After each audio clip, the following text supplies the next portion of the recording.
নমস্কাৰ বন্ধুসকল, পুনৰ নতুন এটা ভিডিঅ'লৈ আপোনালোকক স্বাগতম জনাইছোঁ। মই আজি আহি উপস্থিত হৈছোঁহি এখন কোম্পানী ব্ৰইলাৰ ফাৰ্মত।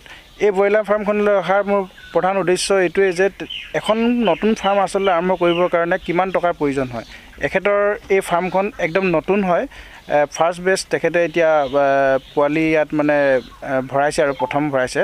তো এখেতৰ পৰা আজি আমি জানিবলৈ চেষ্টা কৰিম যে এই ফাৰ্মখন বনাবৰ কাৰণে কিমান টকাৰ প্ৰয়োজন আছিলে আৰু তেখেতে কাৰ লগত যোগাযোগ কৰিলে আৰু কেনেকৈ তেখেতে এগ্ৰিমেণ্ট কৰিলে, কি কৰিলে, সকলোবিলাক কথা এই ফাৰ্মৰ গৰাকীৰ লগত আমি কথা পাতিম আৰু আপোনালোকক জনাবলৈ চেষ্টা কৰিম। আহক কথা পাতোঁ তেখেতৰ লগত।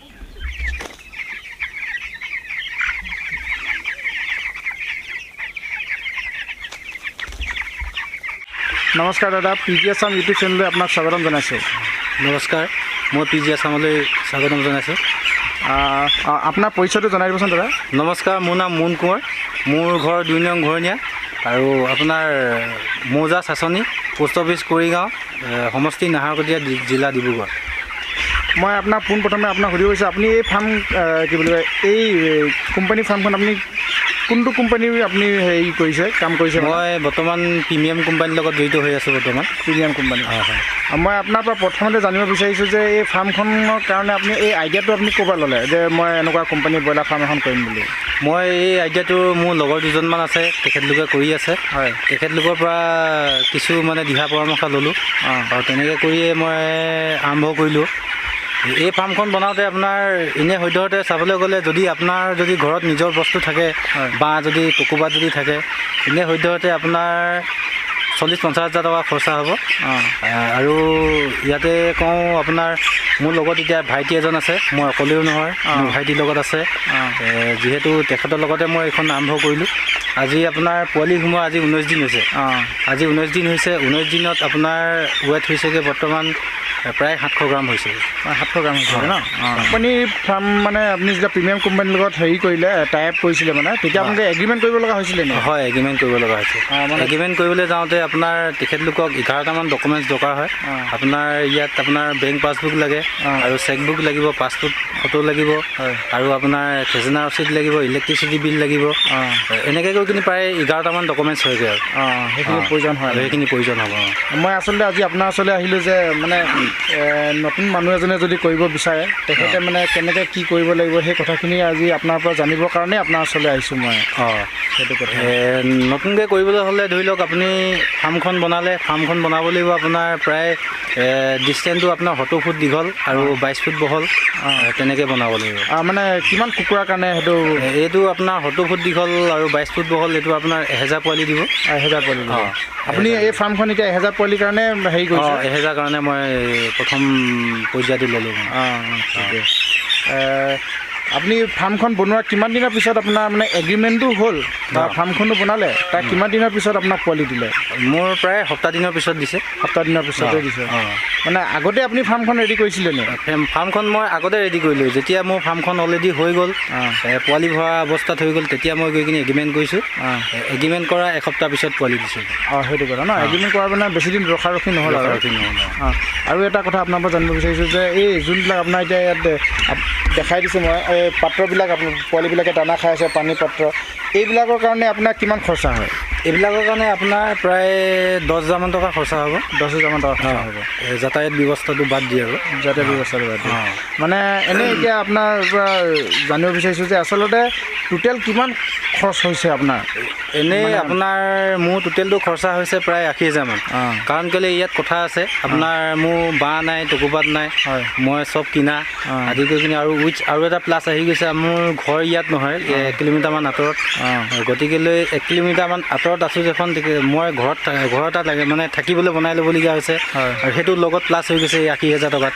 আৰু উইথ আপোনাৰ টিউবেল লাগে, টিউবেলটো আপোনাৰ প্লাছ হৈছে। আৰু উইথ আপোনাৰ কাৰেণ্টটো প্লাছ হৈছে। এনেকৈ কৰি কিনি প্ৰায় 80,000মান টকা। যদি আপোনালোকৰ যদি কোনোবাই যদি কৰিবলৈ বিচাৰে, তেতিয়াহ'লে আপোনাৰ বাঁহ কাঠ যদি ঘৰত থাকে, তেতিয়াহ'লে খুব কম খৰচত হ'ব মানে। এইটো ধৰি লওক তেতিয়া খুব 45,000 বা 50,000 এনেকুৱাত মানে হৈ যাব। মানে আমাৰ ধৰক সাধাৰণ মানুহেও এই কামটো আৰামছে কৰিব পাৰিব, 45,000 টকা খৰচ কৰি পেলাই কৰিব পাৰে।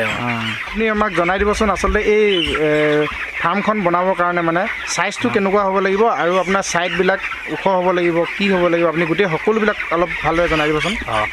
এই ফাৰ্মখন বনাবলৈ যাওঁতে আপোনাৰ সদ্যহতে আপোনাৰ ডিষ্টেঞ্চটো ক'লোৱেই আপোনাৰ, কিন্তু হাইটটো আপোনাৰ প্ৰায় 7 ফুট হ'ব লাগিব। এই পাচনিটো ছাইডটো হাইটটো 7 ফুট হ'ব লাগিব। আৰু তলত আপোনাৰ হাফ বেটোত এই এনেকৈ দিছোঁ মই, কিন্তু ইয়াত আপুনি কম খৰচত কৰিব পাৰে। হাফ বে দি কিনে আপোনাৰ থহা বে দিলেও হ'ব 2চিটা, কিন্তু ইমানকৈ দিব নালাগে। কিন্তু এইটো মোৰ নিজৰ সুবিধাৰ কাৰণে মই শকতকৈ বনাই লৈছোঁ। ইমান মানে খৰচ নকৰিলেও হ'ব, খৰচ নকৰিলেও হয়, কিন্তু মই নিজৰ কাৰণে শকতকৈ বনাই লৈছোঁ, কিন্তু নিজৰ সুবিধাৰ কাৰণে। কিন্তু আপোনালোকে কম খৰচতো কৰিব পাৰে। আৰু কথা কৈছোঁ, টকুপাত আপোনাৰ বৰ বিশেষ নালাগে। টকুপাত আপোনাৰ 3000 টকুপাতত হৈ যাব। বাঁহো আপোনাৰ খুব বেছিটো বেছি আপোনাৰ 150 মান বাঁহত আপোনাৰ ক্লিয়াৰ হৈ যাব। 150 মান বাঁহত ক্লিয়াৰ হৈ যাব ন। আৰু ভেটিটো আপোনাৰ নতুন মাটি উঠাবলৈ ভাল হ'ব চাগে।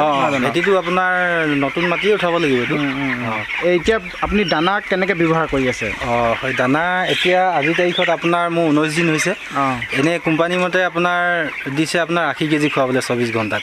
80 কেজি আজি 19 দিনত। 19 দিনত মানে পাৰ ডে বাঢ়ি গৈ থাকিব। পাৰ ডে বাঢ়ি গৈ থাকিব। এতিয়া ধৰি লওক 20 দিনত আৰু বেছি হ'ব, ঠিক তেনেকুৱাকৈ বাঢ়ি গৈ থাকিব। আজি 19 দিন হৈছে, 19 দিনত মোক 80 কেজি দিছে। আৰু কোম্পানীয়ে যেনেকৈ কৰে তেনেকৈ কৰি থাকিলে আপোনাৰ নিজৰ কাৰণে ভাল, মোৰ কাৰণে ভাল। ধৰি লওক আপোনাৰ য'ত নেকি ধৰি লওক 80 কেজি দিছে, তাত যদি মই 90 কেজি খুৱাওঁ তেতিয়া মোৰে লছ হ'ব। বা 80 কেজি খুৱাইছে বা 70 কেজি খুৱাইছোঁ, 10 কেজি কিবা কৰিছোঁ, এইটো মোৰে লছ হ'ব। গতিকে কোম্পানীয়ে যিটো কৰে তেনেকৈ কৰি যাওক, ভাল ৰিজাল্টটো ভাল পাম মানে। আৰু এটা মই জানো যে আপোনাৰ এতিয়া কোম্পানী ইয়াত ভিজিট কৰিবলৈ ফাৰ্মলৈ মানুহ আহি থাকে চাগে? আহি থাকে, ডেইলি আহে ভিজিট কৰিব। ডেইলি আহে। আজি আহিছিলে নেকি? আজি বৰ্তমান অহা নাই, আহিব আহিব। আৰু আপোনাৰ প্ৰিমিয়াম কোম্পানীৰ লগত আপোনাৰ কাম কৰি কেনেকুৱা লাগিছে? প্ৰিমিয়াম কোম্পানীৰ লগত কাম কৰি ভাল লাগিছে মোৰ, বহুত ভাল লাগিছে। এতিয়া আগন্তুক কি হয় ক'ব নোৱাৰোঁ, কিন্তু এইবাৰ প্ৰথম, ময়ো প্ৰথম আপোনালোকৰ নিচিনা। যদি আপোনালোকে ভাবিছে আৰম্ভ কৰক, যিহেতু আপোনাৰ যিবিলাকৰ পইচা আছে সেইবিলাকৰ পইচা থাকিলেও সাহস নহয়, আৰু পইচা নাথাকিলেও যিকেইজনৰ সাহস হয়, কিন্তু পইচা পাতি অলপ অসুবিধা হয়। তেনেকুৱাকৈ কোনোবাই যদি কৰিবলৈ বিচাৰিছে, আপোনালোকে যদি কৰিব বিচাৰিছে কৰক, আৰম্ভ কৰক। যিকোনো প্ৰকাৰে কামটো সিদ্ধি হ'ব আপোনাৰ। যিহেতু ময়ো তেনেকুৱাই, মই বৰ বিশেষ মোৰ পইচা পাতি নাছিলে, কিন্তু তথাপিতো যিকোনো প্ৰকাৰে মই কামটো আৰম্ভ কৰিম বুলি ভাবিলোঁ। যিহেতু মই হাতত ল'লোঁ, লোৱাৰ গতিকে লৈ ইটো সিটো কৰি আজি এই পৰ্যায় পাইছোঁহি। আপোনাক ধন্যবাদ জনাইছোঁ ইমান সুন্দৰকৈ গোটেই কথাখিনি কোৱাৰ বাবে। আপোনাৰ বেষ্টটো যাতে ভাল হওক, আপুনি ভাল কিবা এটা পাওক ইয়াৰ পৰা, সেইটোৱে আশা কৰিলোঁ। ধন্যবাদ জনাইছোঁ। ধন্যবাদ। এতিয়া আপোনালোকে গম পালে যে তেখেতে কিমান কি কৰিলে, মই সকলোবিলাক আপোনালোকক জনাব পাৰিলোঁ বুলি ভাবিছোঁ। যদি আপোনালোকৰ মূলধন আছে তেতিয়াহ'লে আপোনালোকে ঘৰতে হাত সাবটি বহি নাথাকি এনেদৰে তেখেতৰ নিচিনাকৈ আপোনালোকেও কৰক, যাতে এই কোম্পানীৰ ব্ৰইলাৰ ফাৰ্ম অকল প্ৰিমিয়াম বুলি মই আচলতে ক'বলৈ যোৱা নাই। কোম্পানীটো আপোনালোকে যিকোনো এটা কোম্পানীৰ লগত কথা পাতি আপোনালোকে মানে ঘৰত বহি নাথাকি কাম কৰক। আপোনালোকে নিজৰ কাৰণে নিজে স্বাৱলম্বী হ'বলৈ আপোনালোকে চেষ্টা কৰক।